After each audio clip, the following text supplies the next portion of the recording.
Les interviews du doc, c'est maintenant sur Vinyl C'est un Time. nouvel album des Rhodes. Alors, vous savez à quel point j'adore ce groupe. Il revient le 5 septembre via Massacre Records avec un nouvel album qui s'appelle Wild Dogs Unchained. Et puis, quoi de mieux d'appeler mon ami Karl pour parler un petit peu de ce nouvel album.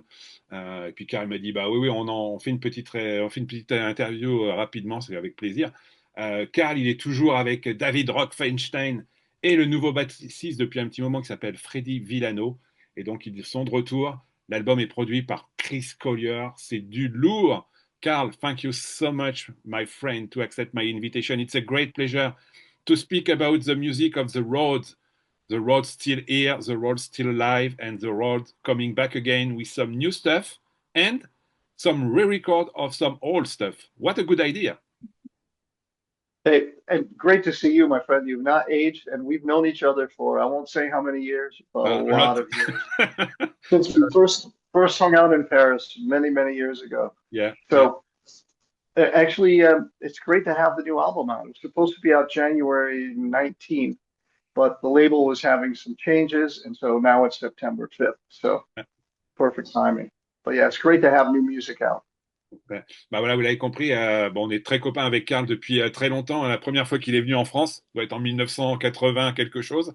Voilà, on est resté en contact. Et puis donc il y a un nouvel album qui arrive, donc le Wild Dog Unchained, qui est des nouveaux titres. Il y a déjà un titre qui a été partagé qui s'appelle World on Fire. Et puis des anciens titres comme Hurricane, par exemple, qui est un vieux titre qui a été réenregistré. Voilà, il y a vraiment du très très bon comme d'habitude.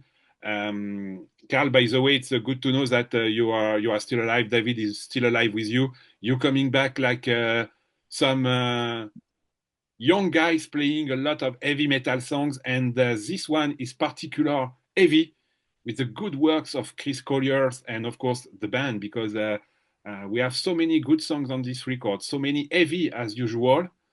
That would be a young bands with coming right now with the roads. Carl, what happened? I think it's we just do what we do. And in this album, we had David. We were like, let's do a new album. So David wrote a song. I had some ideas. David wrote a song, and then 2 days later, he said to me and Freddie, he goes, "You, I have another one." And then every couple of days, I have another one. I have another new one, another new one. And that's how this album was written. So we're like, great, let's go with it. And he's writing great material. He's writing better than ever, playing better than ever. Mm. So it was exciting. Kept it energized. Ouais, bah voilà, vous l'avez compris. Alors, ils avaient tous des idées. David avait des idées, Fred avait des idées, Karl avait des idées. Vous savez ce qu'ils voulaient faire. Et puis, comme ils l'ont dit, il y avait à chaque fois des choses qui revenaient sur le devant. Et l'idée, ça a été effectivement d'enregistrer cet album parce qu'ils avaient plein d'idées. And maybe, Karl, I remember one of these songs. It's really funny because you create a song for one of the most friendly festival, which is called Time to Rock. And I'm pretty sure this is a song coming after you coming back in Sweden last year, if I remember correctly, at the Time to Rock festival. And I think this one is dedicated directly to the Time to Rock, not only the festival, but the fan, because when you take 2 minutes to take the lyrics on the bootleg, you see that you're speaking about coming on stage, sharing the music, and it's clearly the roads playing for Time to Rock. What a good idea to create something to say hello to some festival and of course one of these most important in Sweden. And in meantime to share your feeling when you're coming on stage and give a lot of energy, take a passion and share your music with many fans coming from everywhere. I think we have always been communicating with our audience when we're on stage. We want everybody, we bring as much energy as we can, and we want the audience to feel that. I want them to feel part of it. And Time to Rock was a great festival. So David was inspired to write that because of Time to Rock Festival. We had a great time. Yeah. This is your Swedish part right now. Sweden Rock, Time to Rock. It's really a Swedish band right now, the Rods, Carla. Well, it was great to be there. Hopefully we'll come back next year.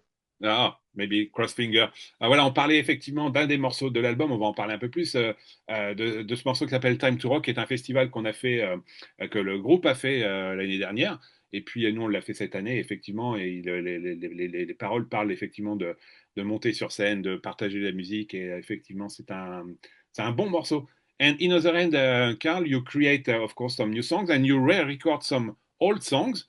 Who came the idea to re-record some of the old songs? Because I don't see some song like coming from Let Them Eat Metal. What is happening? Well, I'd always wanted to, well, first, Wild Dogs Unchained. Yeah. I had been asking David for years. When I wrote that song, I think it's in the key of C, the anti-heavy key. It was not, it was never heavy live. It just never sounded. And I kept saying, rewrite this song, like change this up so it's heavy. And it's been years and years and years. And finally, he did it. And he came up with this version that I was blown away by. It's so much heavier. So I was thrilled. So that was how we did that. That just sort of, he had done it on his own and after all these years. And but then I wanted to redo Hurricane because it's one of the most popular songs besides Wild Dogs in the Rod's catalog. And I thought we should do an updated version. It's one of my favorite songs. And sometimes songs in the Rod's catalog, like In the Raw, wasn't really that well promoted. So, you know, this gives fans an opportunity to hear this song again with a fresh version. And then Freddie loved Make Me a Believer. And he suggested doing that, although he says he didn't, but he really did.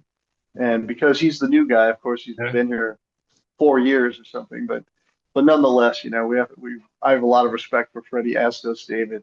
And so that's how we wound up doing Make Me a Believer, to make Freddie happy so it wasn't grumpy. Okay, but you not make me happy because you don't re-record something from Let Them Eat Metal. So what do you want to hear? What do you want to hear from Let Them Eat Metal? I think Let Them Eat Metal, it's one of my favorite songs because it's a huge riff and so on. And I remember last time when I see you in the very north of Netherlands. I follow you and I said it would be great to hear something from Let Them Eat Metal. And I remember that you play a little snippet of Let Them Eat Metal during the gig, and you say, "This is for me." I remember this one. That was so funny. That was so funny. Bah voilà, comme on disait avec Carl, donc il y a effectivement des nouveaux morceaux, on va en parler, et puis il y a les anciens morceaux. Donc ça faisait des années qu'il voulait réécrire Wild Dogs, et il avait demandé à David qu'il fasse quelque chose, et David a enfin réécrire Wild Dogs avec un nouveau, voilà, qu'il a appelé Wild Dogs Unchained, et c'est vraiment un nouveau titre. Et puis Carl adore Hurricane, donc ils ont refait Hurricane. Et puis Freddy, qui est le bassiste qui a remplacé Gary depuis un bon moment maintenant, aimait Make Me a Believer, et donc ils ont rendu Freddy heureux, et ils ont réécrit Make Me a Believer. Voilà, ils ont repris des titres des différentes sessions, et puis ils se sont dit on va faire ça comme ça. Et moi, je trouve que c'est une très bonne idée. Carl, in other hand, you share one of the first songs that you share is A World on Fire. It's a very long song. It's the first time that the Rod write a long, very long songs with a lot of energy. It's really I was really surprised when I hear for the first time A World on Fire, because it's, first of all, it's very long. It's sometimes it's heavy, sometimes it's a little bit more black and something like that. It is clearly where the world is in today. Clearly, it's turning a little bit on fire. Was a big surprise to listen some song very long coming from the road. It's the first time that you write something more than 6 minutes. It really is, and I was pushing for 7 minutes, and I told Chris, do not fade the song. We have to hit 7. I don't want 6:58. I don't want 6:56. I don't want 6:59. I want 7 minutes. Yeah. I want a 7-minute song for the Rods, and I think it's great. David's guitar playing, it's like Richie Blackmore and David Gilmour at the end. It's brilliant playing. It's really tasteful and it's powerful, and it's very expressive. And I thought we need to have that, as much of that as we can have. And so we have a 7-minute song now. So I'm proud of that. I don't know if everybody wants to spend 7 minutes listening to it, but I love it. I love the song. Yeah. When David played it for me, I'm like, that's one of the best songs you've ever written. Yeah. Voilà, vous l'avez compris. Alors, le premier morceau qui est partagé, c'est A World on Fire, un morceau de 7 minutes. Voilà, c'est un très long titre pour les Rhodes, parce que ils n'ont pas l'habitude d'écrire des titres si longs. Ils ont des titres beaucoup plus courts d'habitude. Et là, pour le coup, comme dit Carl, il a dit à Chris, il voulait pas 6 minutes 12, 6 minutes 30, il voulait 7 minutes. Voilà. Et donc, ils ont écrit 7 minutes et le morceau est vraiment un très très bon morceau. C'est vraiment une belle surprise. I said in French, it's a little bit a surprise to hear this song coming like as a young band, old band. It's crazy that you have the possibility to write something with 7 minutes because you have a lot of different records in so many years right now. And this is the first time that you're moving on something little bit new for the band. In fact, it's not something like heavy metal. It's really a long view and a long approach. Who came the idea, Carl, about this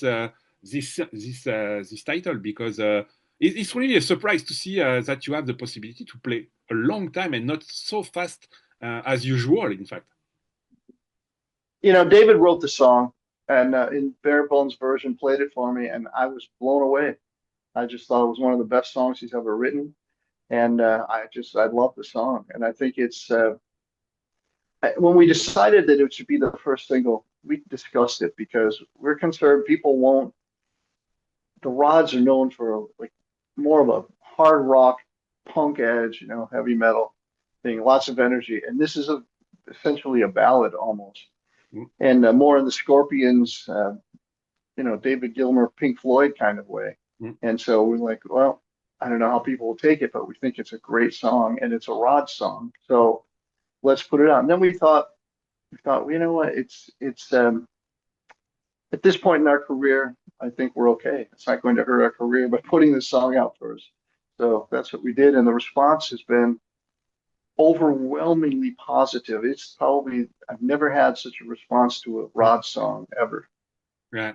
Bah voilà, comme le dit, voilà, vous avez entendu à la fin, Carl dit effectivement, ils n'ont jamais eu autant de retours positifs sur un titre des Rhodes, alors que effectivement, c'est un titre qui a été créé par David, qui a écrit ce titre, et ils ont passé le temps nécessaire pour créer ce morceau, et ils ont été vraiment surpris de faire ce long titre comme ils l'ont voulu, et comme ils sont là depuis très longtemps, ils sont super contents d'avoir pu faire pour cette première fois euh, ce long titre. In other hand, Carl, we have to speak about the cover again. Some dogs is coming, like we have since many years right now. Because for the Brotherhood, we have these three dogs coming. For Mhm. the Cage, we have some new dogs who is coming, and now with this one, we have another dogs who is coming because it's a copy of the I would like to say Wild Dogs first versions. So clearly, you have a lot of dogs coming right now, huh? The wild dog Cerberus has become our trademark. That's our Yeah, identity. And so we thought, you know what? Let's go with this. Let's just keep it going. We're yeah, known for it. Let's do it. yeah. Bah voilà, oui. Alors, And ouais, yes, Mark Rizzo, the artist who did Rattle the Cage, did this album cover as well. And he's a really brilliant artist. yeah. Great job. Ouais. Voilà, vous l'avez compris, bah oui, alors je disais effectivement à Karl, maintenant on a le côté avec les chiens, parce que depuis Brotherhood of Metal, le Live at the Rose Hall qui est très rouge aussi, le Rattle the Cage et cet album qui arrive le 5 septembre, on a cette très belle artwork qui est disponible. On voit toujours les trois chiens qui sont la marque, comme le dit, la marque de fabrique maintenant des Rhodes. Les Wild Dogs sont là et effectivement, c'est un beau coffret. And by the way, this record's coming on a digipack. I have the chance to have the digipack right now with a lot of different information on it. We have the lyrics, we have everything. It's great to know, it's great to see that we have this beautiful digibook with coming with many information on the lyrics. We came the idea to give more details than before, in fact, Carl, because it's great to read the lyrics and listen to the music like we have before with the vinyl. That's right. That's how I used to listen with vinyl. And of course now vinyl is back. But that was Thomas Hertler, our A&R person, the person who signed us to Massacre, the president. And I was surprised. The media book is fantastic. Wow. I'm really impressed with it. They did a nice job. Yeah. Great quality. Bon, voilà, vous allez attendre un petit peu les amis, mais il y a un super book enfin un media book qui est sorti avec le CD. Il y a plein d'informations à l'intérieur. Comme le dit Karl, il est très intéressant. En plus, on peut lire les paroles en même temps, ce qui fait qu'on peut écouter un peu comme on faisait avec les vinyles avant, écouter la musique, lire les paroles, c'est toujours intéressant. Karl, what is the next step for the roads? Because of course, we would like to see you again in Europe. I hope we can move again. But do you have planned some date in the US and playing some stuff right now all together again with David and Freddy? We have been talking about doing a live show, but I think what we're going to do next is we're going to do a live album. That's the plan. It may never happen, but that's the plan that we're working on. Rare songs from the Rod's catalog, songs that we either never played live or used to play live years and years ago. And then a couple of new songs, brand new studio songs as well. And so we'll do a live show and have the audience participate in that. And but because this is coming out in September, we're in the Christmas season, so it probably won't be till spring of next year. And hopefully by then we'll have booked some festival dates as well, so maybe we get to see you. And I have to give a shout out to Danny and Christiane, because without them, you and I would never have met. Yeah, So, yeah. We can. Voilà, bah, comme le dit Karl, bah, il est prévu effectivement de faire un album live, de tourner l'année prochaine, de pouvoir sortir un album live avec des chansons qu'ils n'ont pas jouées souvent, voire jamais, et puis quelques nouveaux titres, c'est l'objectif, et puis de revenir l'année prochaine, en 2026, sur certains festivals. On va croiser les doigts, j'espère qu'on va les revoir sur d'autres festivals. Et puis il fait bien sûr un hello à Danny et à Christiane, qui sont des amis de longue date, voilà, Danny Terbech, ni plus ni moins, qui était le patron d'Enfer, qui a fait venir Karl pour la première fois. Voilà, c'est une longue histoire derrière ça, avec Enfer Magazine, avec tous les groupes. On fait un clin d'œil, bien sûr, à Danny. Karl, you are the old father of the heavy metal in the US. You know a lot of people, you know a lot of guys, producer, and so on. What is your eyes right now on this music industry? Because when you start in the 80s, it was so funny to have multiple people, multiple band, and we can play everywhere, share your music, and so on. But right now, it's look like more and more difficult for any bands to share the music, to coming back, to touring, and so on. As an old fan of music, old fan of everything, what is your eyes on the on this music business and everything around this music? It's so difficult now to create something, share something, play a lot. So what is your feeling? first, you said old. You were using old to describe me. Try experience. I think I feel more comfortable with experience, not old. I think of myself as I've gained experience over the years, but I'm not old. No, I'm just kidding. I am old. I think there was a time when we started where if you didn't have a record label, you were stuck. You were bottlenecked. If you did an independent record, nobody heard it. It was not, you couldn't get it in the pipeline, couldn't get it to stores, couldn't get it to radio. You had to be on a major label in order to have any chance of success. But now it's the Wild West, and anybody and everybody can put out an album. If you go to McDonald's here and ask somebody, like, they'll hand you a CD or give you a stick with their album on it. Everybody has it. It's so easy to do music now, easy to record at home.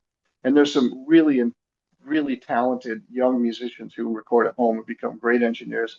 And all the plugins, you don't have to know how to use your microphones and what each microphone does and how to place it. You now just go to the plugin.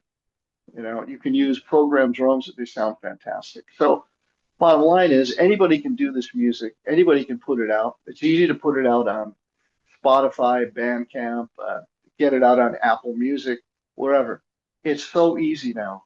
But the problem is, how do you rise above that noise? There's just so many albums out all the time. And how do you rise above so your band gets recognized? And when you see live shows for these young bands, there are 4 and 5 of them on a bill. You know, they're hosting each other.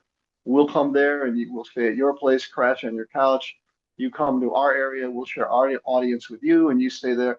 There's no money. They each share whatever the door is most of the time. Or they have to pay to play if it's a better gig, higher level band on it that you're opening for. It's a very difficult time, even though it's totally easy now to have your music out there, but it's hard to find your audience. Mm. Ah, voilà, vous l'avez compris, c'est un petit peu ce qu'on ressent partout, même aux États-Unis, hein. On peut créer de la musique partout facilement. On peut partager voilà, sa musique sur une clé USB, sur Bandcamp, sur YouTube. Et voilà, c'est assez facile. Avant, il y avait cette histoire de, il fallait bâtir quelque chose, trouver une compagnie qui permettait de sortir les CD, les vinyles. Maintenant, c'est difficile. Et pareil pour les concerts, bah, vous voyez que c'est très, très compliqué. Carl, before we ending, two questions.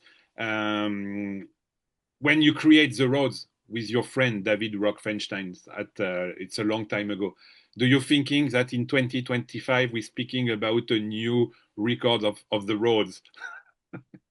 When David and I started the Rods in 1979, the spring of 1979, Yeah.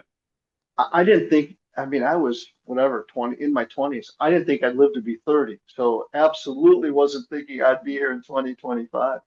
But no, I never thought that David and I would, and the Rods would be here 45, 46 years later. Never thought that. Couldn't have imagined it. But it's the best, you know, standing the test of time, still doing what we love, still being passionate about what we love. And I think we're playing better. I think David's playing better than ever. He's writing better than ever. And you know, so it's great. And with Freddie in the band, it's given new life to the band because he's much younger and brings a lot of energy. He's just such a great guy to have in the band. And he and I work well together. It's brought a whole new dimension to the band's music that we didn't have before. Ouais, voilà, la question était un petit peu, voilà, parce que je disais à Karl, est-ce qu'il imaginait quand il a créé les Rhodes avec David Rock-Feinstein, on parlerait encore d'un album des Rhodes en 2025. Bah, et comme il le dit, ils ont créé ça, les Rhodes, en 1979, pour vous dire un petit peu l'âge des Rhodes. Et puis, effectivement, parler des Rhodes, c'est toujours un plaisir d'avoir cette passion qu'ils ont toujours tous les deux. Et puis, avoir rajouté Freddy Villano qui est beaucoup plus jeune qu'eux, qui amène un petit peu plus d'énergie dans le groupe, ça fait aussi que le groupe n'a jamais été aussi bon qu'en ce moment. Carl, again, thank you so much for your time. It was a great pleasure to see you, and you are still alive. And you are my hero each time when I speak with you because we have so many things together since a long time. Before we ending, Carl, Well, again, thank you so much. Do you have some words for the French listener who discover this new record coming from an young band called The Rhodes? great to see you, my friend. I hope we get to see each other in person soon. I would say that thank you to all the Rods fans. You know, you can go to the rods.com and there's merchandise and information there, tour dates. But I'm just grateful that the fans have stayed with us all these years, and I hope the new album people love it. And I have to say that my 3 months in Paris years ago when we first met, it's my favorite city, and I look forward to coming back to Paris every time. So hopefully I'll see you soon. Thank you, Carl. So now we can listen Wild Dogs Unchained on the Vinyl Times, A World on Fire. Et bien sûr, l'album est disponible à partir du 5. On remercie une nouvelle fois Carl. Carl, thank you so much for your time. It was, again, a great, great, great pleasure. Thank you, Olivier.